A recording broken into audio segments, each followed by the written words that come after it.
Ron Goodoff from FightHype.com. I'm here with AJ Mckee. How's it going? I'm doing great. How about yourself? Doing great. You have a big fight coming up. Can we talk a little bit about it and how excited you are for it? I'm ready, man. It's just recovering from this knee surgery and getting back to 100% and going out there and putting on a great show, shocking the world. I think everyone thinks it's going to be an entertaining fight until we get in there, and I'm going to break him. Now, seeing the fact that he was the former champion and he had a couple fights, with the Japanese fighter, did you get any kind of insight on how possibly maybe the fight with you and him would go? See, that's kind of where it shows me something. He breaks. If you give him an opportunity and a way out, he'll take it. That choke, he took the way out. You got to put me to sleep. That's just the fight that's in me. I'm going to fight until I can't fight anymore. He has great wrestling. He's a great ex-champ in a 135-pound division, but this is the big boy division, so he's a little bit faster than everyone else. So I think a lot of people have a problem dealing with his speed. When it comes to me, I'm just unorthodox, On the stand-up, I feel I'm going to be able to kind of set traps for him. He's going to try to bait in, bounce out, and try to get a takedown in at the end of the round and win the fight that way, like he did with Corrales. But this is going to be a different story because the second we hit that ground, I'm throwing elbows at his face. I'm trying to throw triangles and literally get him out of there. So I think when the opportunity comes, there'll be a way for him to take the way out, and he'll take it. And he's kind of stated that he's the guy who kind of takes undefeated records and adds a 1 towards it. Yeah, I'm the guy that beats champions until I'm a champion. So, I mean, a lot of people can talk and say what they want, but at the end of the day, when it comes to fighting and that door closes, it becomes my playpen, and I'm going to play with anyone that's standing across from me. And, coming in there with so much confidence, do you think that he may underestimate you a little bit, seeing the fact that he's coming off a great win and he has a lot of fights in the past, and he may be looking at you as a guy who hasn't been in the experience level in there? You think that may be something he may be coming in, and we'll find out later that maybe. That's why I had to let him know. I'm gonna finish you. I'm gonna knock you out. If he wrestles, I mean, you gotta hold me down for 5-minute rounds. That's a long time to hold someone down while they're throwing elbows and throwing triangles and arm bars, stuffing takedowns. So wrestling is his key. That's his strong point of his career. But like I said, this is mixed martial arts.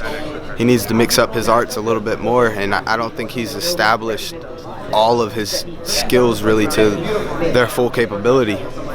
And if you guys stood, and we wouldn't be able to take you down, would that be? Oh, that's a knockout. That's a knockout. Anybody that stands in front. I mean, did you see the last fight with Campos? I hit that man so many times. I was like, Jesus Christ. He's one true warrior. I literally, that's that killer instinct that I'm telling you about. I saw a point to where when I hit him, he quit. And then I looked in his eyes. He was like, no, I can't quit. I'm like, damn. I'm sitting in the fight like, this dude is crazy. Like, this is a true warrior. And that's why it was nothing but respect, He said it from 2 years ago in Hawaii. I think you're one of the best, and I'd love to fight you.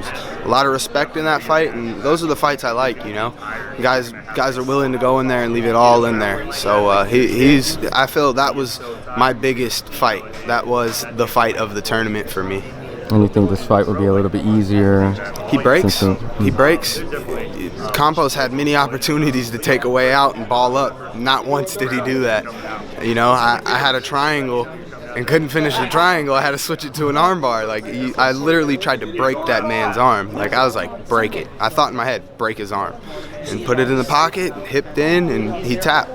But, I mean, when it's your arm getting ready to break, it's a different story. I mean, if it's an arm bar, I'll tap too. Yeah. But chokes, I'm going to sleep all day. So I think just that shows the difference in the mindsets.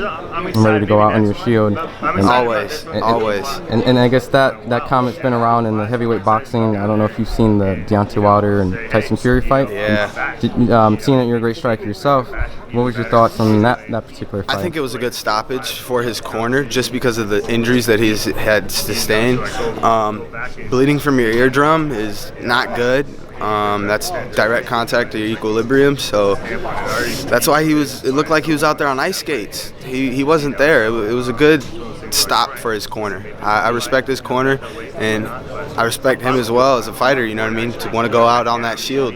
But it was you live to fight another day. There's no reason to go in there and literally have your life put on the line because you're taking brain trauma on top of bleeding from your ear. Like that's directly into the brain, you know what I mean? So I think it was a great stoppage by his corner, and respected them, and I'd like to see that fight happen again.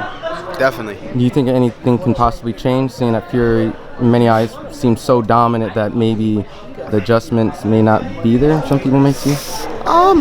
No, I think it'll be a good fight. He just needs to, I'd say he needs, I don't know, it's the thing with those big boys is if one punch lands, you're going down. So Fury's more technical. He's definitely more technical, but Deontay Wilder, man, all it takes is one punch. It was like in the 11th round, I think, last time he sat him down, and then he got right back up. 12. Yeah, so it's things like that, you know. It's different when you're in there. Everyone can say what you're gonna do, what you need to do, but while you're in there, man, it's completely different. Well, we're excited to see the fight with you. Any social media for the fans to follow you to learn a little bit more? And AJ Mckee 101. It's my Snapchat, Instagram, Twitter. That's about it. Awesome. Look, I appreciate the time as always, and thank you so much. Thank you for having me.